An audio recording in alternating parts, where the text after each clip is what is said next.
Oh ya. Langsung. Terima kasih tadi para penyidik ya sangat membuka sangat terbuka ya kepada kami untuk menjelaskan sejelas-jelasnya, sedetil-detilnya, setenis-tenisnya apa yang menjadi objek penelitian kami ya, saya terutama terkait dengan apa yang ditanyakan, yaitu analisis metode saya, yaitu analisis histogram tentang pencocokan citra menggunakan model artificial neural networks ya, sejumlah model yang sudah pre-training atau sudah dilatih yang menjadi embedded dalam Python, dan berikutnya juga metode dalam pencocokan citra, terus juga metode dalam menganalisa sebaran nilai intensitas pada kanal RGB. Semua saya jelaskan meskipun sudah ada di buku itu yang menjadi bagian dari buku di Jokowi's White Paper, tetapi saya menambahkan hal-hal penting lainnya karena secara spesifik ditanyakan menggunakan alat apa, mengupload di mana, dan bagaimana caranya, penggunaan software atau program yang saya tulis sendiri. Jadi kalau nanti diminta dalam penyidikan berikutnya, kalau memang diminta nanti source code atau kode sumber yang saya tulis sendiri, ya saya siap. Karena penelitian itu repeatable, maka ia harus bisa disanggah, dibantah, dan diulangi oleh peneliti lain. Oleh karena itu, terima kasih kepada kepolisian, kami bisa membuktikan penelitian kami dan terbuka untuk umum. Oleh karena itu, kami siap untuk mempertanggungjawabkan apa yang menjadi penelitian kami. Oke, begitu dulu ya. Oke. Tadi ada Mas Roy Suryo datang untuk beri dukungan ke Abang, itu gimana? Iya, karena kami bertiga kan duduk atau berdiri dalam nilai yang kami pahami sebagai nilai-nilai saintifik. Jadi pertemuan kami juga pertemuan yang tidak ada tidak ada rancangannya selain memang posisi kami sebagai peneliti. Oleh karena itu kami siap sebenarnya dengan kami tuliskan di buku Jokowi's White Paper, kami siap untuk bedah buku di universitas-universitas sehingga ke depan ya para peneliti juga bisa berkontribusi dalam memperbaiki negaranya, bersuara sesuai dengan penelitiannya, ya begitu. Ya, saya mau tambahin dua hal. Untuk saksi yang kedua, Dapur dan Mulyadi berbagi waktu. Saya mau menambahkan dua hal ya. Jadi hari ini juga ada kelanjutan pemeriksaan terhadap seorang wartawan ya. Ini kelanjutan pemeriksaan dari minggu kemarin. Jadi dalam dua kali pemeriksaan ini sebetulnya kami mempertanyakan barang bukti ya. Kenapa? Karena barang bukti ini sesuatu yang sangat penting berkaitan dengan objek yang dituduhkan sebagai penghinaan. Sampai hari ini Polda Metro Jaya belum bisa menampilkan barang bukti ijazah Pak Joko Widodo dan belum bisa menunjukkan berita acara penyitaan, termasuk juga penetapan penyitaan dari pengadilan negeri. Jadi sampai hari ini meskipun sudah ada keterangan resmi dari Rektor UGM terkait dengan ijazah Pak Joko Widodo, tetapi sampai hari ini barang bukti yang diatur di dalam pasal 39 KUHP itu belum ditunjukkan. Sehingga terkait dengan barang bukti ini, ijazah Pak Joko Widodo belum bisa kita katakan ini adalah suatu ijazah yang sudah asli atau belum, ya. Karena kenapa? Kalau kita mengikuti kaidah pasal 39 terkait dengan barang bukti itu kan kualifikasinya ada 3. Pertama adalah barang yang digunakan untuk melakukan tindak pidana. Kemudian yang kedua, barang yang digunakan untuk membantu proses tindak pidana. Dan yang ketiga adalah barang hasil tindak pidana. Nah, posisi ijazah Pak Jokowi ini, kalau berdasarkan pasal 39, bisa saja dia masuk dalam kualifikasi barang bukti hasil tindak pidana. Tetapi kita belum bisa pastikan ini barang bukti ini asli atau tidak, karena tentu itu harus diuji secara ilmiah dan itu harus diuji secara hukum ya. Jadi kami sampai hari ini terhadap posisi barang bukti Pak Joko Widodo itu belum ada kepastian dari penyidik Polda Metro Jaya, dan kami mengharapkan seharusnya hubungan barang bukti dengan peristiwa pidana itu sudah harus dijelaskan oleh penyidik. Jangan sampai seperti kasus Pak Bambang Tri dan kemudian Gus Nur terulang lagi. ada proses penegakan hukum pidana, tetapi barang bukti itu tidak pernah dihadirkan. Karena ingat, dalam suatu kekuatan pembuktian yang diatur dalam KUHP, antara alat bukti dan barang bukti itu sama-sama harus punya kesesuaian. Jadi hari ini yang dikejar oleh penyidik Polda Metro Jaya itu bukan hanya memeriksa alat bukti yang diatur dalam pasal 184 KUHP, ada saksi, ada keterangan ahli, ada surat petunjuk dan keterangan terdakwa. Bukan hanya itu, tetapi juga Polda Metro Jaya harus bisa memastikan barang bukti. Karena proses pembuktian di dalam KUHP itu dikenal adalah persesuaian antara alat bukti dan barang bukti. Kalau hanya penyidik menyandarkan pada keterangan alat bukti, maka itu kekuatan pembuktiannya akan lemah. Apalagi perkara ini sampai kemudian nanti masuk tahap yang lebih tinggi. Jadi kami pastikan bahwa barang bukti dan alat bukti itu harus bersesuaian dan Polda harus bisa memastikan bahwa penyitaan terhadap ijazah Pak Joko Widodo yang sampai hari ini kami belum tahu dan belum ditunjukkan meskipun juga sudah ada keterangan resmi dari UGM, itu harus bisa dipastikan bahwa sudah disita secara sah, secara hukum. Jadi bukan hanya omon-omon, itu hal yang pertama. Hal yang kedua, kami sudah mengikuti rangkaian pemeriksaan ini dengan jelas. Dan klien-klien kami dari mulai Mas Roy Suryo, kemudian Bang Rismon Sianipar, kemudian Bu Tifa, Bu Kurnia, semua telah melaksanakan pemeriksaan dengan baik. Saya ingin mengatakan pada hari ini bahwa kalau ada termul yang mengatakan ini pasti penetapan tersangka, saya kira itu tidak tepat. Karena berdasarkan pasal 109 KUHP, terhadap semua proses penyidikan yang sekarang dilakukan oleh Polda Metro Jaya, belum tentu secara hukum semua berakhir pada penetapan tersangka.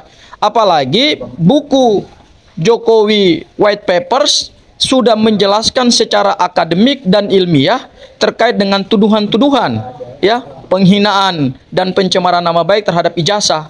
Karena bisa saja berdasarkan pasal 109 KUHP, bisa saja penyidik dalam setelah melakukan penyidikan ini kemudian menertibkan SP3, yaitu surat perintah dihentikannya penyidikan. Karena bisa saja alat buktinya tidak cukup, ya, alat bukti tidak cukup dan ternyata peristiwa tersebut bukan peristiwa tindak pidana. Ini adalah suatu penelitian ilmiah yang didasarkan pada metodologi, pada kajian, pada hukum-hukum penelitian, sehingga nanti bisa saja dirumuskan hasil dari rangkaian pemeriksaan dalam tahap penyidikan ini disimpulkan oleh penyidik berdasarkan kewenangannya yang diatur dalam pasal 109 KUHP bahwa ternyata rangkaian yang dituduhkan kepada klien kami itu bukan peristiwa tindak pidana, tetapi bukan peristiwa tindak pidana, dan yang kedua alat buktinya tidak cukup. Kemungkinan itu bisa saja terjadi. Ya, jadi mohon maaf kepada para termul, Anda jangan dengan sepihak mengatakan bahwa ini pasti tersangka. Saya kira itu tidak tepat. Ya, itu hal yang kedua. Mungkin yang berikutnya ada yang mau tambahkan? Ya. Kan ada saksi. Ya. Ya, silakan. Dari Bang Ian, silakan Bang Ian. Hari ini cuma 2 saksi, jadi semuanya. Maju. Bang Ian, sini Bang. Oke, terima kasih teman-teman. Hari ini pemeriksaan kedua dari lanjutan yang sebelumnya itu hari Jumat. Di hari Jumat itu saya sudah menyelesaikan 52 pertanyaan. Jadi di hari ini langsung masuk ke poin nomor 53 pertanyaan sampai total itu 71. Jadi bisa disimpulkan hari ini saya hanya menyelesaikan 19 pertanyaan. Itu semua pertanyaan itu terakumulatif dari hasil liputan saya sebagai wartawan, mempertanyakan perihal kejadian, perihal yang disampaikan narasumber. Jadi itu sudah disampaikan semua ke penyidik, kurang lebih seperti itu. Oke, Mul, tambahkan. Bang Mul. Bang. Oke, saya closing aja ya. Ya, closing.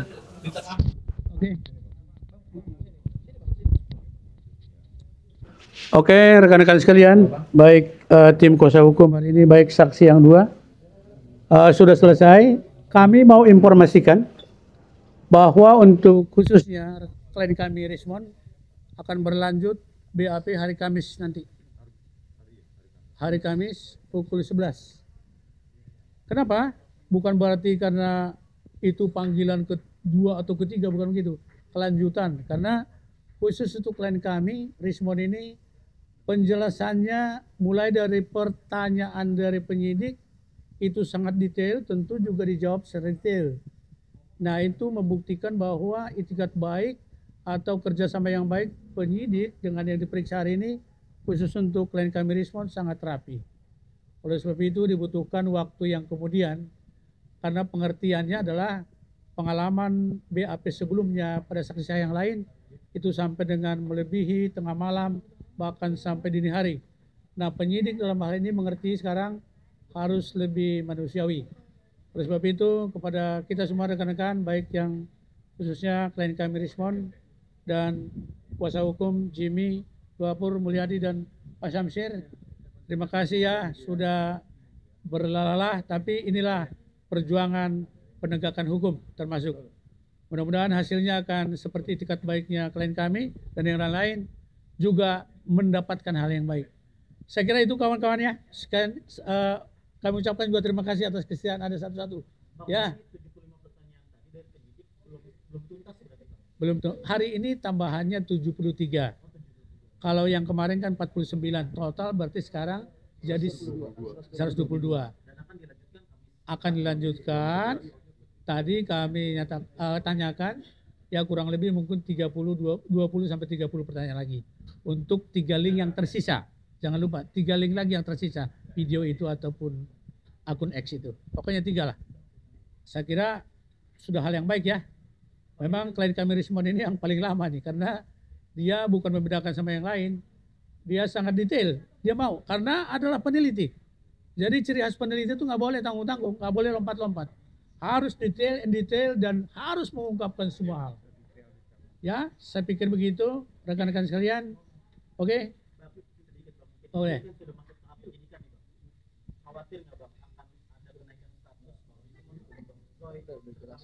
Rekanku, kami dari penegak hukum ya, di acara apapun tidak ada kita langsung melangkah ke arah pertanyaan Anda. Kita ikutin aja prosedur demi prosedur, langkah demi langkah. Kami tidak pernah berkata dari bibir kami klien kami ini akan menjadi apa-apa gitu. Sekarang tahap penyidikan, BAP penyidikan, saksi, statusnya masih saksi, kita ikutin proses selanjutnya. Jadi kami tidak mau melangkah ya, karena kadang-kadang ucapan kita itu menjadi hukum juga bagi kita. Kami tidak mau seperti itu. Kalau orang lain silakan aja menjat kita seperti apa, tapi kami tidak mau mendahului proses hukum. Kami pengacara ini adalah penegak hukum. Ada lagi? Tanya? Pihak sebelah katanya mau menunjukkan ijazah asli ketika nanti ada tersangka di bawah pengadilan, itu bagaimana kata? Ya, saya dengar juga dari beberapa informasi ya, baik di media-media manapun itu. Ya, tadi malam kebetulan itu adalah di arena saya, di salah satu stasiun TV. Lawan saya berbicara mengatakan bahwa nanti yang namanya ijazah asli dan yang sudah disita lah di sini akan ditunjukkan jika sudah naik jadi PSK. Saya bilang itu tidak ada rumus itu. Dan saya juga tidak menanyakan bahwa dia akan menunjukkan itu pada saat ini. Tapi perlu kita ingat, perkara ini atau masalah ini bukan ini loh. Mulai dari kasusnya Bang Tri sama Gus Dur, itu sudah berlalang buana di pengadilan, tidak pernah nongol itu yang disebut ijazah asli itu. Jadi kalau ada yang mengatakan nanti pada saat jadi tersangka, kami tidak mengingkari, tapi kalau itu dibual-bualkan lagi nanti tersangka kalau di pengadilan dan sebagainya itu, menurut kami itulah omong yang katakan omong kosong lah ya.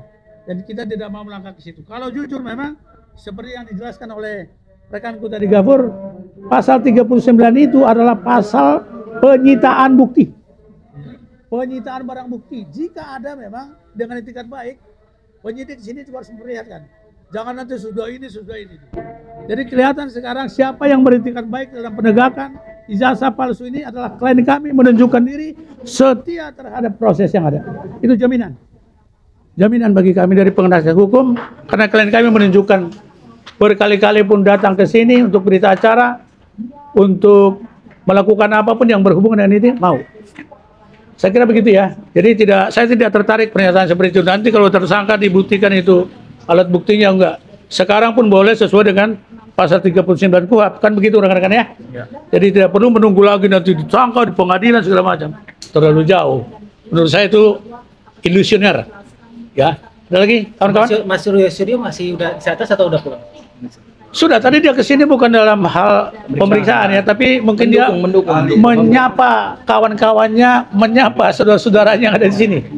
Nah, hanya itu aja say hello, dia mungkin ada cara yang lain. Tidak ada. Itulah kekompakan kami. Kekompakan kalian kami ini luar biasa. Ya, bukan dalam BAP nanti tadi Roy suruh ke sini, tapi menyapa kami, hai semangat ya gitu. Itu diperlukan sekali. Kan begitu ya, dengan Gapur. Dan klien kami di Sumur kan begitu kan, menyapa tadi kan. Oke, ada lagi kawan-kawan? Ya. Terima Cukup. kasih sudah hujan ke sini ya. media. Oke, terima kasih, terima kasih. Sampai ketemu hari Kamis ya. Tidak perlu diundang lagi, otomatis datang. Sudah.